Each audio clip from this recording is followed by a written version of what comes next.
ఓం నమో వెంకటేశాయ. వినా వెంకటేశం ననాథో ననాథ సదా వెంకటేశం స్మరామి స్మరామి.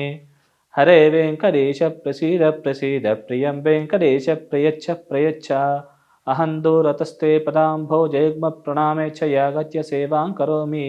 సకృత్సేవయా నిత్యసేవా ఫలం త్వం ప్రయచ్చ ప్రయచ్చ ప్రభో వెంకటేశ.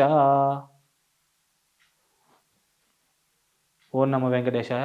ఈరోజు మనము ఈ యొక్క 2024 జనవరి 1వ తారీఖు నుంచి 31 డిసెంబర్ 2024 వరకు ద్వాదశ రాశి ఫలితాలను గురించి తెలుసుకుందాం. ఈ సంవత్సరం కూడా అందరికీ కూడా బాగా కలిసొచ్చి అందరూ కూడా సుఖ సంతోషాలతో ఉండాలని కోరుకుంటూ ముందుగా ఈ యొక్క రాశి ఫలితాల గురించి తెలుసుకుందాం. మిథున రాశి, మిథున లగ్నం. ఈ యొక్క మిథున లగ్నానికి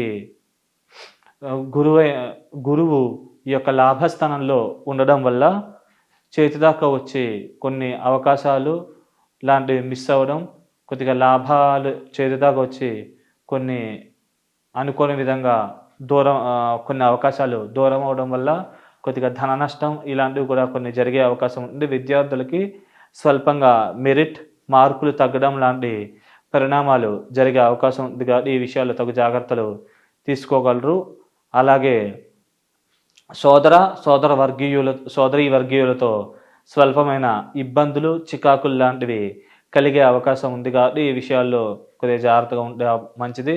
అలాగే మాటలలో తడబాటు, కొద్దిగా మాట వల్ల స్వల్పంగా చిన్న చిన్న ఇబ్బందులు తలెత్తే అవకాశం ఉంది కాబట్టి ఈ విషయాల్లో జాగ్రత్త వహిస్తే మంచిది. అంటే మీరు ఒకవేళ మంచిగా మాట్లాడినా వేరే వాళ్ళకి తప్పుగా అర్థం అవడం, దానివల్ల మీకు సమస్యలు వచ్చే అవకాశం ఉంది కాబట్టి కొద్దిగా ఆచితూచి విషయాల్లో జాగ్రత్త వహిస్తే అన్ని పరాలకు కూడా బాగుండి యోగించి లాభించే అవకాశాలు చాలా ఎక్కువగా ఉన్నాయి. అలాగే ఈ యొక్క 5వ స్థానం మీద కూడా గురువు యొక్క పాపదృష్టి వల్ల స్వల్పంగా దైవిక బలం శక్తి స్వల్పంగా తగ్గుతోంది కాబట్టి కొద్దిగా మనం దైవికమైన బలం పెంచుకోవడం వల్ల ఉన్నత స్థితి నుంచి ఉన్నత స్థితికి తొందరగా రాగలుగుతారు. అన్ని పరాలకు కూడా బాగుండే అవకాశం ఉంటుంది. అలాగే ఈ యొక్క 7వ స్థానం మీద గురు దృష్టి ఉండడం వల్ల వివాహ ప్రయత్నాలు చేసే వాళ్ళకి వివాహం స్వల్పంగా ఆలస్యం అయ్యే అవకాశం ఉంది కాబట్టి ఈ విషయాల్లో కొద్దిగా జాగ్రత్తగా ఉండడం మంచిది. అలాగే సాధ్యమైనంత వరకు పెద్దవాళ్ళ మీద ఆధారపడి ఈ వివాహ విషయంలో ముందుకు వెళ్ళినట్లయితే కనుక అన్ని పరాలకు కూడా బాగుండే అవకాశం ఉంది.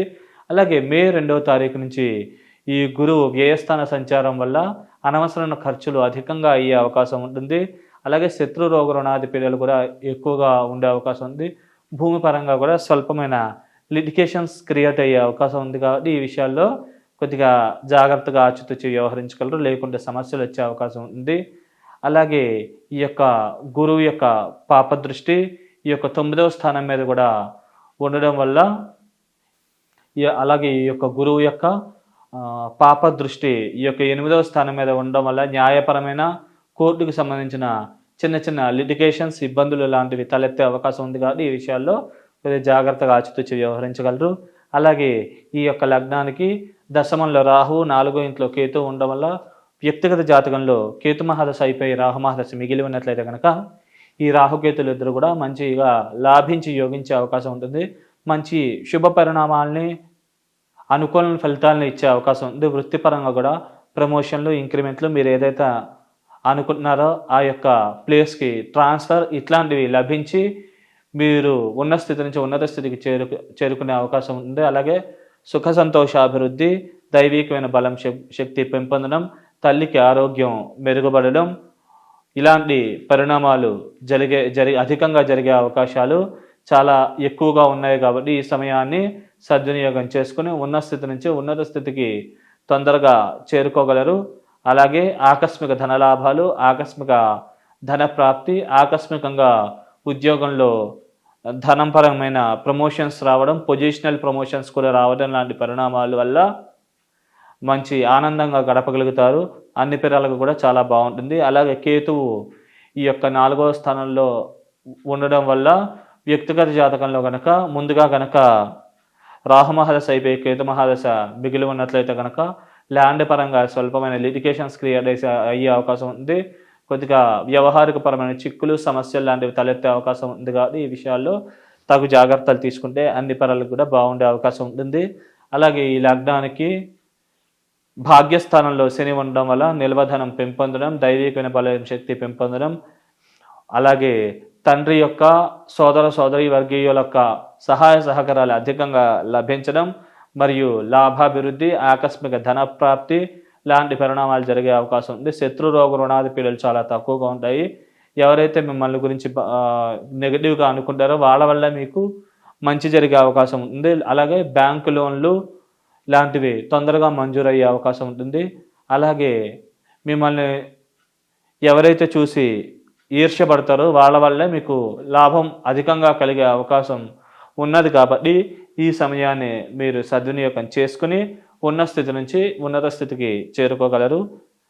అలాగే మీకు వ్యక్తిగత జాతకాలలో గనక మీకు గురు మహాదశ అంతర్దశ కానీ, లేకుంటే కుజ మహాదశ అంతర్దశ కానీ, చంద్ర సూర్య కేతు దశలు కానీ అంతర్దశలు కానీ నడిచినట్లయితే కనుక కొద్దిగా వ్యతిరేకమైన ఫలితాలు వచ్చే అవకాశం ఉంటుంది. కాబట్టి ఈ విషయంలో కొద్దిగా ఆచితూచి జాగ్రత్తగా వ్యవహరించగలరు.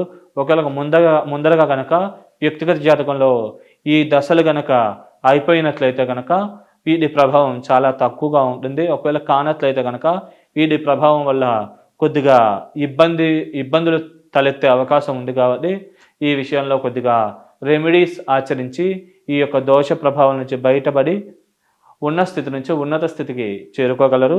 అలాగే మీరు దైవికంగా ఈ దోష ప్రభావాల నుంచి బయటపడి మీరు అనుకున్న స్థాయికి చేరుకోవాలనుకుంటే కనుక దగ్గరలో వినాయకుడి దేవాలయం కానీ, పార్వతీదేవి దేవాలయం కానీ ఉంటే కనుక అక్కడ ప్రదక్షిణ నమస్కారాలు ఆచరించుకోవడం, అలాగే ఈ యొక్క గణేష స్తోత్రం కానీ, దుర్గాదేవికి సంబంధించిన స్తోత్రం ఏమైనా పారాయణ చేసుకోవడం లాంటి పరిహారాలు ఆచరించుకోవడం మంచిది.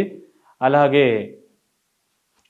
ఈ యొక్క గురువారం కూడా శనగలు మరియు కందులు రెండూ కూడా ఈ యొక్క బ్రాహ్మణులకి శనగలేమో పసుపు వస్త్ర సహితంగా, కందులు ఎరుపు వస్త్ర సహితంగా బ్రాహ్మణులకి దానంగా ఇచ్చడం మంచిది. ఒకవేళ శక్తి లేని వాళ్ళు ఈ రెండూ కూడా ఉడకపెట్టి ఆవుకి బెల్లంతో పాటు తినిపిస్తూ ఉండడం వల్ల ఈ యొక్క దోష ప్రభావాల నుంచి బయటపడి ఉన్న స్థితి నుంచి ఉన్నత స్థితికి రాగలుగుతారు. శుభం.